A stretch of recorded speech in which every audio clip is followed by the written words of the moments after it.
Sandrine Retailleau, vous êtes la cofondatrice de la salle de sport With Reebok. On dit encore With Reebok? On peut dire encore With Reebok, oui, tout à fait. Surtout que tu le dis très bien. C'est ça. Qui s'est installée au 12 boulevard de la Madeleine fin 2017 et que nous avions présenté dans un sujet Reports que vous pouvez découvrir sur MMTV. Alors la salle de sport, c'est un complexe sportif qui inclut une boutique pour ouvrir le lieu et un social club. Alors comment se porte la jeune salle de sport, parce qu'elle est encore jeune, depuis son ouverture il y a 6 mois? Ah, le bébé se porte très bien, on dit. D'abord, c'est un bébé qui est né d'une passion, et donc la passion, elle se nourrit au fur et à mesure qu'elle prend vie. C'est vrai. Donc c'est vrai que c'est très récent. Tu as raison, on a ouvert fin août. Et on dirait pas, hein. Et on dirait pas, parce qu'il y a une effervescence qui se vit. Hein. Tu étais chez nous il y a pas très longtemps. Tout à fait. Donc comme c'était avant tout un projet humain, c'est pour ça que j'étais très sensible à ce que disait Marjolaine. C'est un lieu atypique. Tout à fait. On vit à la fois une expérience de boutique, de shopping, mais il y a un social club qui crée du lien humain, du partage, et puis il y a des pôles de pratique sportive. Et donc, ce qui permet de voir si le cœur du réacteur est en train de bien vibrer, c'est l'ambiance humaine. C'est ça, c'est vrai. Et donc, c'est vrai qu'il y a une vraie effervescence là, depuis décembre. Ça va monter en puissance. Alors, tu dors là-bas. Tu as un lit là-bas, du coup. Parce qu'il y a tout. Il y a une boutique, il y a la salle de sport. Et puis, il y a on peut manger. Mais tu crois pas si bien dire parce que nous avons... Alors, tu as raison de dire que c'est With Reebok, parce que c'est un projet qui a été porté par la marque Reebok, mais qui nous a laissé complètement imaginer le projet de la salle de sport. Mais on a eu la chance d'organiser 2 événements avec Reebok ces derniers temps qui s'appelaient les 24 heures training et les 24 heures boxing. Tout à fait. Donc on a été ouvert non-stop, on n'a pas dormi la nuit à la salle de sport, mais on a fait du sport. Et ça c'est génial, on a eu pratiquement 1000 personnes sur les 24 heures qui sont venues alors soit pratiquer, soit s'initier parce que elles ont découvert des activités qu'elles connaissaient pas, soit elles sont venues voir des exhibitions. Donc des nouveaux cours, des nouveaux coachs? Non, depuis, il y a des changements. Dans les nouvelles tendances, on est en train de mettre en place un programme qu'on appelle masterclass. Donc, ce sont des cours qui sont faits soit par nos coachs, soit par des coachs extérieurs, qui sont ouverts d'ailleurs à des non-membres et qui permettent de découvrir des pratiques très souvent hybrides, parce que ça, c'est la grande tendance. C'est génial. En fait, on a, par exemple, avec Fabricia, on a lancé le Extreme Heat Yoga. Donc, c'est un yoga dans lequel on inclut des mouvements de cross-training qui font monter, donc il y a à peu près un quart d'heure, 20 minutes, on monte du cardio. Et après, il y a un retour au calme dont on parlait tout à l'heure. Et la mixité de la pratique yoga avec des mouvements de cross-training, c'est absolument génial. Et puis on n'y penserait pas. Hein. Et on n'y penserait pas. Comme ça, là, on pense à yoga, on ne sait pas qu'on va faire du cardio, quoi. Et ça touche tous les publics, que ce soit des personnes qui viennent plutôt du crossfit ou du yoga traditionnel. Et là, on va lancer aussi une masterclass autour de l'association Pilates et Box, donc Pilates Box. Et donc, c'est pareil, ça crée des expériences hybrides, inattendues. Je pense que les gens ont envie aussi de polyvalence. Et puis, vous enfermez pas dans une box, quoi, dans une boîte. Même s'il y a 4 pôles spécifiques, vous pouvez ouvrir à la découverte et à la possibilité aussi de découvrir autre chose. Et je pense que c'est vraiment dans l'air du temps. Et bientôt, la danse, mais j'allais dire les danses. Alors, pitié pas de Zumba. Non, alors, je vais pas en dire plus. On va travailler sur un module, mais vraiment absolument incroyable, de danse classique, mais sur des musiques modernes, y compris sur de Michael Jackson. On a expérimenté ça il y a quelques jours, et aussi, certainement. Alors, j'ai eu l'opportunité, la grâce de tester la salle en long et en large. Merci Sandrine. Découvrir les cours, les différents horaires que vous proposez. Alors, sauf le matin, car un peu trop tôt pour moi. Moi, je m'entraîne un peu plus tôt, mais vous ouvrez pas, faut ouvrir plus tôt, hein. Ah, mais on ouvre à quelle heure? Alors, on ouvre à 6h30, les premiers cours sont à 7h. Mais c'est une très bonne remarque parce que tu sais qu'on a adapté les horaires de nos cours à nos membres, et on a notamment beaucoup de membres qui travaillent dans la banque. C'est ça. Donc, on a adapté les horaires aussi aux horaires de salle de marché. Donc, s'il y a de la demande pour ouvrir un peu plus tôt, on peut le faire. À Paris, déjà, c'est vrai qu'ils sont pas 6h30, on n'a pas beaucoup de demandes. Hein. Mais écoute, pourquoi pas s'il y a des leftos chez vous qui vous la placent. Angela, tu crées une communauté. Tout à fait. Parce que à l'américaine, bon, eux, ils exagèrent, c'est 24 heures sur 24 tous les jours.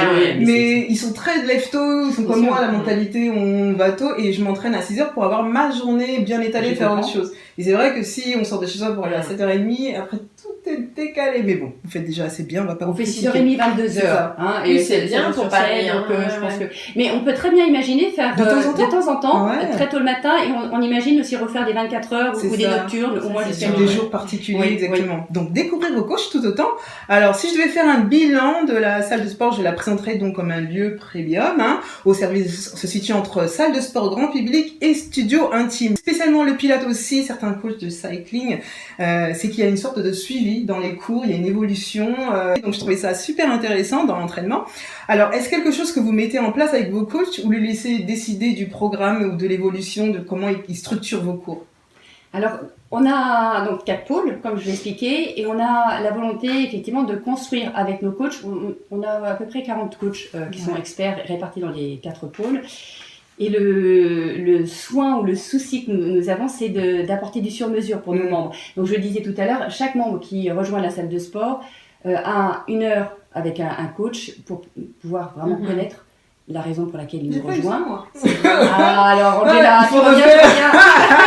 En fait, je crois que tu faisais déjà partie de la famille. On t'a tellement vu, on s'est dit, bon. Et donc, le sur-mesure, la connaissance des besoins et donc forcément la progressivité, c'est au cœur du programme de la salle de sport. D'accord. Donc, chaque coach travaille sur ce programme d'évolution. Et au-delà de programme Pilates, yoga, etc., il y a le fait d'avoir la volonté d'ouvrir les membres à la diversité de pratiques. Donc nous avions discuté dans l'émission précédente avec nos invités travaillant dans le sport d'entreprise sur l'objectif des grandes salles de sport qui cherchent à faire du volume, omettant les besoins des abonnés et les salles intimes créées en général par des coachs de grandes salles, qui viennent de grandes salles, qui cherchent à établir une relation sportive avec leurs clients. Alors, se situant entre les deux, la salle de sport, quel est l'objectif de cette salle ? Alors l'objectif de cette salle, alors c'est toujours très difficile de le résumer en quelques mots. Je pense que c'est avant tout un projet humain de créer un lieu de vie. Alors ça veut dire quoi ? Ça veut dire que quand on a travaillé avec Christine Porcelot et avec Émeric Foulon, donc qui sont mes 2 associés sur ce projet, on avait envie de donner corps à des passions et à des envies qu'on avait au fond de nous. Donc on voulait créer un lieu qui exprime ce qu'on recherchait dans une salle de sport au-delà de la pratique. Et ce qui nous animait, c'était de dire, dans une salle de sport, ce que tu évoquais en début de réunion, c'est on parle beaucoup de performance. Et en fait, qu'est-ce qui est important ? C'est que l'humain se découvre, et se découvre de plein de façons. C'est-à-dire que l'objectif de la salle de sport, c'est d'apporter bien évidemment une forme d'exigence et d'expertise, mais c'est de l'engagement d'humains au service d'autres humains. Et c'est d'apporter avec beaucoup de bienveillance une forme de transmission pour que les personnes se trouvent en confiance, puissent aussi aller chercher de la performance, mais avant tout se disent... J'ai en face de moi une équipe qui va me faire un programme sur mesure et qui va être attentionnée à ce que je recherche. Et au-delà de la pratique sportive, parce que tu parlais du fait que c'était un lieu qui avait 3 espaces, et j'étais très sensible à ce que Marjolaine disait sur le théâtre, c'est un lieu qui permet donc des échanges, des ouvertures, et le sport, on sait qu'il y a plein de passerelles entre le sport, la culture, l'art, la mode aussi. Et donc, comme c'est un lieu, on est dans l'ancienne Pinacothèque, qui a toute une histoire autour de la culture, on organise aussi des moments de conférences, des ateliers. On va parler de nutrition, on va parler d'échanges de parcours humains, donc des femmes créatrices d'entreprises qui vont parler à d'autres femmes. On a Sarah Oramoun qui va venir aussi partager son parcours de vie qui est incroyable. On a Étienne, l'ancienne assistante JR, qui nous a fait là une exposition photo absolument superbe. On va faire un vernissage avec lui début mai. Donc, on est bien au-delà de je viens faire du sport, je viens effectivement découvrir, m'enrichir, partager et puis grandir en tant qu'humain. C'est l'esprit associatif un peu presque. Oui, mais tout à dans fait. le bon côté, pas l'associatif. Alors, coaching ou cours, qu'est-ce qui fonctionne le mieux chez vous ? En fait, les cours fonctionnent extrêmement bien, mais le coaching particulier est en train de se développer très fortement. Mais on l'a initié dans un deuxième temps, et la demande est en train de croître, que ce soit pour des personnes, des individus ou pour des entreprises. Ce qui est marrant aussi, c'est que les coachs de cours sont dans les cours d'autres cours. Ah d'accord, oui, j'ai compris. Et des fois, je t'entends, tu étais là depuis combien de temps ? Ah, mais moi je suis coach. Qu'est-ce que tu fais là ? Donc ça, je trouve ça intéressant parce qu'ils restent pas seulement dans l'univers. Moi, athlète, non, ils vont s'ouvrir à d'autres. Des fois, même des coachs de boxe vont dans les autres cours de boxe. C'est Bien cool. sûr. Ah bah, Et même on a des formations. Ça veut dire que c'est des bons coachs, Mais ils oui. s'alimentent, c'est bien. On parlait de mixité de pratique. Adèle Vandamme aussi a développé chez nous le Pilate Fusion, qui associe le Pilate avec des mouvements de barre au sol. Oui. Eh bien, il y a beaucoup de coachs du CrossFit, de la boxe, qui viennent à ces C'est cours. ça, ouais. Donc c'est ça qui est super, c'est Super. qu'il y a une ouverture Mm. aussi de la part des coachs sur d'autres pratiques, et puis ça permet aussi de promouvoir d'autres activités puisqu'ils l'ont vécu. Et c'est ce que j'ai apprécié à la salle de sport, c'est que certains coachs aussi athlètes en cours de compétition. Alors comment vous sélectionnez vos coachs qui donnent aussi des cours privés? Il faut qu'ils soient athlètes ou qu'ils aient vécu une période athlétique? Alors oui, il y a plusieurs critères. Le premier critère, quand on crée un projet comme ça avec de la passion et qu'on baigne dans l'univers, on a forcément plein de réseaux et de connexions avec des gens qui sont eux-mêmes passionnés, donc on connaît les parcours de gens. Quand on a choisi de monter l'équipe, on a été notamment aidé par quelqu'un qui est absolument extraordinaire dans le monde de la boxe, c'est Nicolas Cerdan, petit-fils de Marcel Cerdan. Et donc, on a, que ce soit Christine ou Emmerich, aussi beaucoup pratiqué dans le monde du sport. Donc, on connaissait des personnes dont à la fois l'expérience, bien évidemment la formation, mais aussi la personnalité. On attache beaucoup d'importance au parcours de vie et à la personnalité de nos coachs. Donc, on a effectivement des grands champions. Ibrahim Konaté, qui est 10 titres de champion du monde. Non seulement c'est un grand champion, mais c'est un homme de cœur. C'est-à-dire que quand il vient à la salle de sport, il vient aussi il a créé une association avec des jeunes qu'il est en train à qui il redonne confiance au travers de la pratique sportive. Et il vient avec eux le samedi pour leur faire découvrir une salle à laquelle ils n'auraient pas forcément accès. Et donc, ça nous importe encore plus d'avoir justement des personnes qui non seulement sont des hyper pros de leur discipline, qui sont encore en compétition et qui sont engagés. Ouais, c'est clair. Donc, c'est vrai qu'ils ont tous leur personnalité à la salle de sport. Il y a un certain charisme pour chacun. Ils sont tous... Et puis du coup, alors ça dépend des personnalités, mais c'est vrai que il faut écouter les coachs. Il y en a qui disent « Oh, je sais tout », le coach ils font « Oh, j'ai pas envie ». Mais écoutez, même si t'as déjà appris plein de trucs, écoute parce qu'ils ont eu des carrières sportives et ils savent. Et puis n'ayez pas peur, même si certains coachs sont fermés, posez-leur des questions parce qu'ils ont une richesse. Alors l'été semble s'installer, mesdames, j'espère. Oui. Les salles de sport se remplissent, c'est le cas chez vous ou pas? Eh bien, oui. Et en plus, j'aurais dû insister là-dessus, c'est qu'on est aussi un concept indoor-outdoor.